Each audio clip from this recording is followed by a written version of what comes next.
Bonjour à tous et donc pour la suite de cette formation, nous allons donc découvrir l'interface d'administration de VMware Workstation et nous allons créer notre première machine virtuelle. Alors lorsque vous lancez VMware Workstation, vous arrivez sur cette interface. Donc vous êtes bien dans la Home et ici vous avez la possibilité de cliquer sur ce bouton d'action là ou sur ces trois boutons d'action là. Donc, en cliquant sur ce bouton d'action, vous allez créer une machine virtuelle. Et si vous cliquez sur ce bouton, vous allez ouvrir une machine virtuelle. Donc, vous avez aussi la possibilité de vous connecter sur un serveur qui héberge aussi des machines virtuelles, hein. Donc, ceci dit, ça peut être du VMware EXXI. Donc, vous pouvez bien sûr interagir avec VMware EXXI, c'est-à-dire administrer les machines virtuelles qui sont créées sur VMware EXXI depuis VMware Workstation. Voilà, donc vous n'avez qu'à vous connecter sur le serveur. Après, je n'ai pas testé d'autres serveurs. Je pense que vous pouvez aussi le faire. Vous pouvez le faire plutôt aussi avec vSphere qui permet aussi de se connecter à distance et administrer des machines virtuelles. Donc ça, on ne va pas voir parce qu'on n'a pas pour faire l'administration avec vSphere. Il faut une licence et nous n'avons pas cette licence-là. Donc de toute façon, sachez que on ne va qu'apprendre l'essentiel, c'est-à-dire apprendre à créer des machines virtuelles pour bosser sur vos TP ou alors faire des simulations sur des vraies architectures. Voilà. Ceci dit, donc si je reviens donc sur l'interface d'administration, nous allons donc découvrir ensemble. On va commencer par File. Si vous cliquez sur File, donc sur ces boutons d'action, vous voyez que vous pouvez créer aussi une nouvelle machine. Vous pouvez créer une nouvelle fenêtre Windows. Donc si je clique dessus, il va me créer une nouvelle fenêtre Windows comme ça. Et j'ai donc la possibilité, si j'ai trois écrans, de travailler sur différentes machines virtuelles avec différentes fenêtres de notre interface d'administration de Windows, pardon, de Workstation. Voilà. Ensuite, si je clique sur Open, vous voyez que le fichier avec l'extension .vmx s'affiche. Donc, il faut savoir qu'il peut y avoir d'autres fichiers à regarder. Si je mets là, vous voyez qu'il y a d'autres fichiers qui apparaissent. Mais quand vous ne sélectionnez pas tout et que vous sélectionnez juste les formats qui sont supportés, il vous dit que vous pouvez ouvrir ce fichier-là. Et si vous ouvrez en fait ce fichier-là, c'est une machine virtuelle, donc c'est le fichier de configuration de la machine virtuelle ici. Et son extension, c'est .vmx. Donc si vous le lancez, vous lancez forcément une machine virtuelle, hein. Donc ça, je l'ai déjà fait. Et si votre machine virtuelle apparaît déjà ici, ne la lancez pas, sinon il va vous dire qu'il y a déjà une machine qui est ouverte et il va vous proposer de supprimer cette machine-là. Donc, vérifiez avant d'ouvrir. Vous avez aussi la possibilité d'ouvrir des fichiers OVF si vous voulez faire des imports des fichiers OVF. Nous en avons déjà vu comment on le fait sur VirtualBox, mais avec VMware Workstation, il faut toujours cliquer sur Open pour le faire. Donc là, si je regarde si j'en ai une, ici, on va prendre ici, hop, data. Vous avez un qui est, c'est OVF ou OVA, et donc si je lance sur ouvrir, vous voyez qu'il va l'importer là. Voilà. Je vais pas le faire parce que je n'ai pas besoin d'utiliser F. Alors, je continue. Donc, vous avez la possibilité de scanner vos machines virtuelles, de fermer vos tables. Alors, les tables, c'est ça, hein. Donc, si je suis sur cette table-là, je peux venir ici ou alors utiliser le raccourci CTRL W. Et là, vous voyez, je ferme ça aussi bien pour pouvoir gérer vos tables ici, c'est-à-dire fermer ceux dont vous n'avez pas besoin. Par exemple, celle-ci, j'en ai pas besoin. Donc, je la ferme. Ou alors, vous cliquez directement ici. Vous voyez, hop, hop, hop. Voilà. Très bien. Ensuite, donc, vous avez la possibilité de vous connecter donc, sur un serveur pour récupérer certaines machines virtuelles. Vous voyez comme j'ai fait là. Vous pouvez mettre le nom du serveur ou alors l'adresse IP du serveur. Donc, par contre, il faut utiliser vCenter et comme je vous disais, c'est pour vous connecter sur VMware EXXI ou bien sur un vCenter pour administrer des machines virtuelles qui sont créées dans ces environnements-là. Voilà. Et vous voyez ici, moi, j'avais déjà créé et je m'étais connecté sur mon EXXI. Donc, c'est l'adresse ici. Je n'ai qu'à rentrer le login et le mot de passe et je serai connecté sur mon EXXI. Voilà. Ensuite, vous pouvez mapper un lecteur disque virtuel. Donc, ça, on ne va pas le voir. Et puis, ici, donc ça, c'est toujours vCenter. Donc, on ne le voit pas.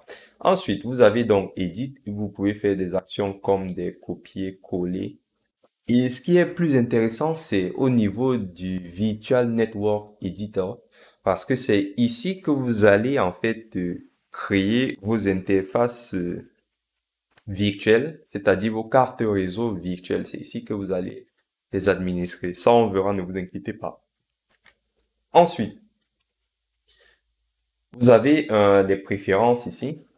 Ou c'est très important surtout parce que vous voyez, si vous avez un disque SSD, parce que quand vous créez des machines virtuelles, ça occupe beaucoup d'espace dans votre disque. Et d'ailleurs, moi aussi, je vais le changer parce que je n'ai jamais pris l'habitude de le changer. Vous allez dire par défaut, vous le mettez dans un autre disque.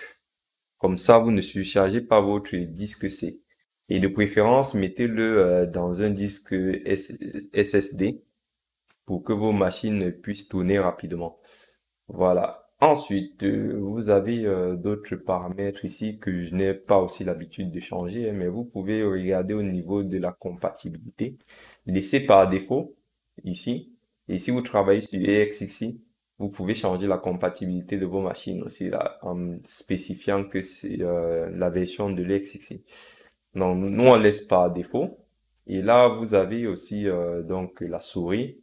Mais moi, je laisse tout par défaut et vous avez le clavier, vous avez l'affichage, vous avez l'USB, tout ça. Bon, vous pouvez changer comme vous le souhaitez. Donc, voilà. Mais généralement, ça, ce sont des trucs que moi, je ne touche pas. Je laisse tout par défaut et le TP fonctionne bien.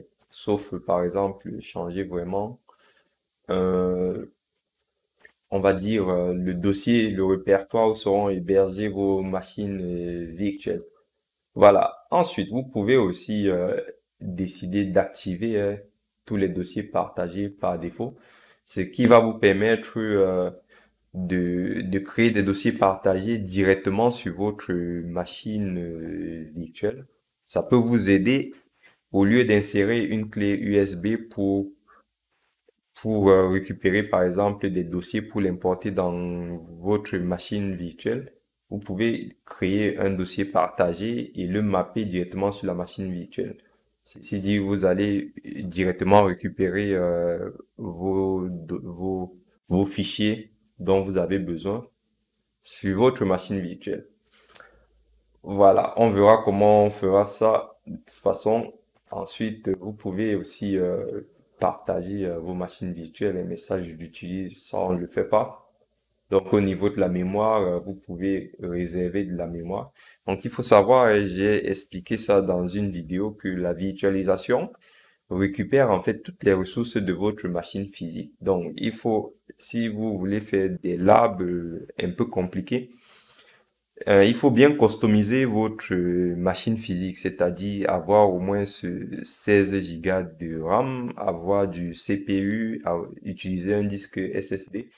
Et donc là, vous pouvez dire, il vous dit combien de mémoire RAM de votre système enfin, c'est pour réserver en fait, vous, combien de mémoire souhaitez-vous réserver pour utiliser vos machines virtuelles. Ça veut dire que là, on va limiter. Si on voit que à partir, si on met par exemple 8 gigas et que on utilise 8 gigas de notre machine physique, il va dire hop hop hop, je ne peux plus aller loin. Donc on s'arrête là. Donc il ne pourra plus créer d'autres machines. C'est-à-dire certaines machines ne vont pas démarrer.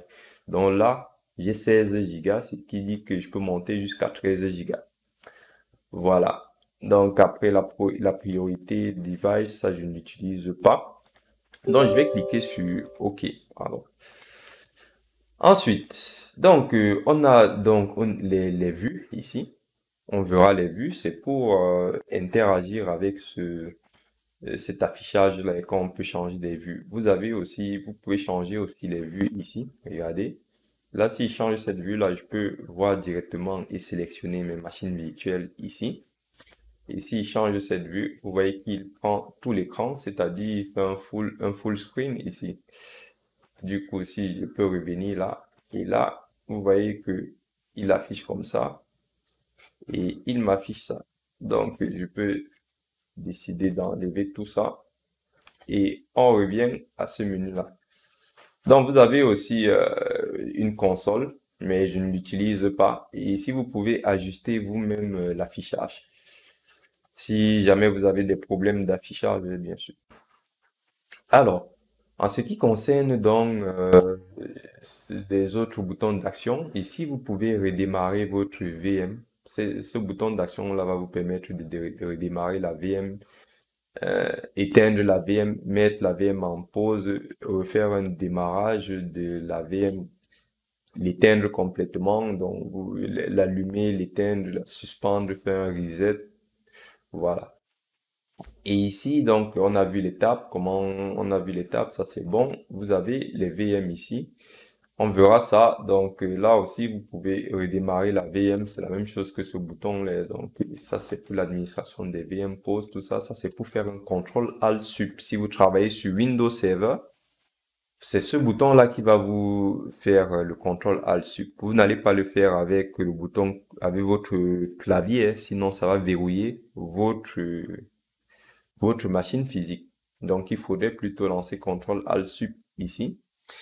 Vous avez les snapshots comme on a vu sur VirtualBox. Vous pouvez faire des snapshots ici.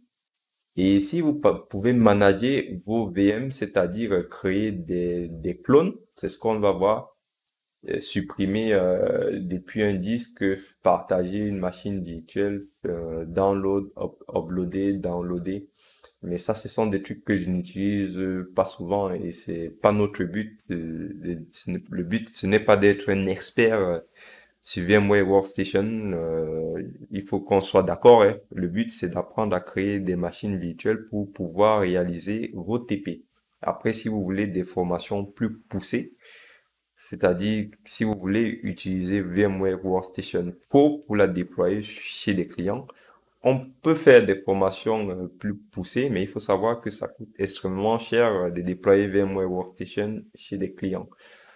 Voilà, donc vous pouvez aussi voir en cas d'erreur, vous pouvez consulter les logs ici. Et là, vous avez les settings pour pouvoir configurer votre machine virtuelle. Très bien. Vous voyez qu'il n'y a pas beaucoup de choses au niveau de l'interface d'administration, hein. Donc, c'est tout à fait normal. C'est un peu comme VirtualBox. Voilà. Donc, au niveau de l'affichage, donc, on a donc notre home. Et là, vous avez vu que j'ai créé une première machine qui s'appelle DC0. Cette machine, on a tout le résumé de cette machine ici en ce qui concerne ses caractéristiques. Donc, vous avez la mémoire, vous avez une mémoire à 1 giga de RAM, vous avez le processeur et vous voyez que ce sont des raccourcis et ça veut dire que si je clique dessus, je peux faire des modifications. Donc, vous avez toutes les caractéristiques de la machine là. Et ici, si vous allez dans le détail, il vous dit que la machine est éteinte. Vous avez le fichier de configuration qui se retrouve dans le répertoire F VMware Workstation, VMware, pardon, DC0, DC0.vmx. Donc, il vous dit que cette machine, c'est un clone, parce que j'ai cloné du coup DC0 et que la machine principale s'appelle master, qui est en .vmx aussi. Donc, c'est bien un clone provenant de ce master-là. Il vous donne la compatibilité de la machine. Par contre, il n'arrive pas à avoir l'adresse IP de cette machine. C'est normal parce qu'elle est éteinte. OK. Si vous avez compris, du coup, l'essentiel de tout ce qu'on a vu en ce qui concerne l'administration de VMware Workstation. Nous allons donc pouvoir créer notre première machine virtuelle. Pour cela, nous allons le faire dans un autre cours, hein. Et je vous dis à tout de suite pour créer notre première machine virtuelle.